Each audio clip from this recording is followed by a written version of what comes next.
I strongly believe that it's important to have a goal. It's kind of, when you're making a metaphor to the sailing boat, it's where you set the needle of your compass. I want to go to this island, I want to go there. But then, how to go there, that's a matter of the process. And habits has a lot to do with the process. And you can have set the best goals and the most adorable goals and enthusiastic and ambitious goals, but if you not having the process right, how to achieve them or how to go there, how to sail there, you will never reach that goal. So today I want to talk a bit about this process and how to use smart process or methods or habits to reach the goals that you want. It doesn't matter which goals you want, just like how you can improve your process. So what is a habit? A habit is something that you do repetitively, automatic, without thinking about. One of the best examples is brushing your teeth. Now, when we want to achieve a goal, it has a lot to do if you're able to implement a new habit. For example, you want to become fitter. That means you need, if you're not fit yet, you have to change your behavior. You have maybe to implement a new habit of go to the gym or running or walking or swimming, doing yoga or playing golf or tennis or whatever, ping pong, just something that makes you happy. And so the first thing you have to be aware of if you want to build a new habit, don't try to start running if you don't like running. Like, don't try to start playing golf if you love tennis. Like, first step is select something that you're really motivated to learn and something that you really like, excites you. Why? Because otherwise you just do it a week, let's say January, and then after a while you give it up. So first step, select something that excites you. Now, if you're able to do that, then break it down into a very super tiny step that you can achieve, okay? Let's talk about running. If you say I want to run, then the first step would be to, and you don't need even running shoes for that, and you're like not good in running, it's like, okay, I take the clock, I put my timer on 10 minutes and I walk for 10 minutes. Easy, like everybody can achieve that. And the next time you say, okay, maybe I jog slightly for 10 minutes. Like, make it so small that it's impossible to fail. That's important, because if it's something you say, okay, I have to run 5K on the first day, you're gonna be disappointed and you're gonna be harsh with yourself. It's not gonna help you. So first step, choose something that excites you. Second step, break it down in such a small step that it's like always achievable. Then the third step is you have to find a hook.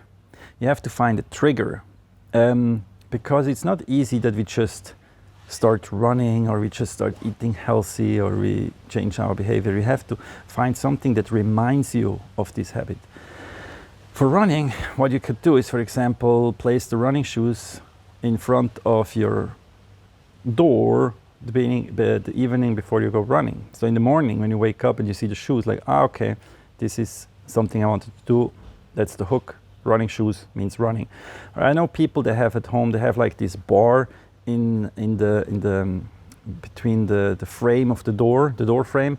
So every time they go by, they make like one pull up. Okay, so every time they see the bar, that's the hook, say, okay, pull up. Now you can also use a hook that you already have. For example, brushing your teeth. Everybody's brushing the teeth, so you can say, every time I brush my teeth or every time I take a shower, I make one push-up. Because one, everybody can do, and you're gonna brush your teeth every day or you're gonna shower nearly every day. So you will have the ability to surf on an already existing habit to implement a new habit. And now, once you've done that, it's probably easier, but still, probably you're gonna have, okay, so that's the third step, like find a hook that triggers and reminds you of the habit you wanna do. Now, what happens often is you see the hook, you see the running shoes, and then you're like, should I go running, should I do that? And that's like very, very bad. It's a very bad approach, because once you start argumenting with yourself here in your upper coconut center, then you're lost, because yes, it's just going to be an endless discussion and you will end up not doing it. So shut down the discussion, just do it. This claim of this footwear making company, I think we should like reclaim it. Just do it is such a good saying. What you also can do is like you can take the 5-second rule, and that means like you count backward loud, like 5, 4, 3, 2, 1, then go. And when you're at 1, you just go, you don't think about it. And what happens is your frontal lobe, the cortex here, that is responsible for attention and argumentation and cognition, is distracted by counting backward loud. So it will have no time to argument with like, should I go running or not? So you're playing a trick on your brain to stop the argumentation, which is actually really fun. Try it out. It works sometimes, at least for me. And then, let's say you achieve to see the hook, you achieve to go and do the habit. Now comes the most important part. I have to show you this like sitting up.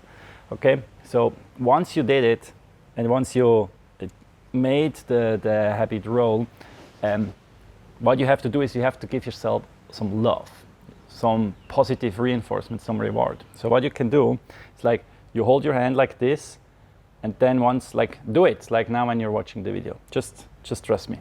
You hold your hand like this, and then you turn it over here, and you make like this. So probably you start laughing because you were not expecting that, but that's not just a joke. Like laughing is not nothing. It's a signal to the brain. You're telling the brain not only in a cognitive way, but in a physiological way, like by laughing and releasing dopamine, hey, that was good. Give yourself the reward, give yourself the credit for that you just achieved the habit. It's very important to celebrate yourself and being proud that you did it, because it is the only way how you can rewire yourself, by reinforcing this new connection in your brain and telling the brain, that's good, I want to have more of that. And for that you have to become emotional. You can even do a dance or whatever, say out loud, which I do sometimes, like, hey, well done, Martin, and the brain hears that. So that's really, really important, because it's the same way how you help a kid learn how to ride the bicycle. Like when they do it, they say, good, do more, you give reward, and that's very motivating. So that you should also do with yourself. It's a secret weapon, and it's a very, very powerful method to support your brain in learning new habits. And once you have new habits, that's all about the process. Like once you implement it in the daily life, it's easier to reach the goal that you set. So I hope you like that. I'm gonna have now probably a little swim here in this wonderful pool, where I'm still here in Phuket Clans, a retreat in Thailand where I was teaching a masterclass on stress and emotions and coping and habits and all the neuroscience about what the brain does and what it doesn't do. And so it was on this super interesting, because I strongly believe that the right mindset and even the active implementation of a right mind setting is the key not only to a successful but to a happy life. So looking forward to share more of my insights, and wish everybody a wonderful day. See you then next time. Bye bye.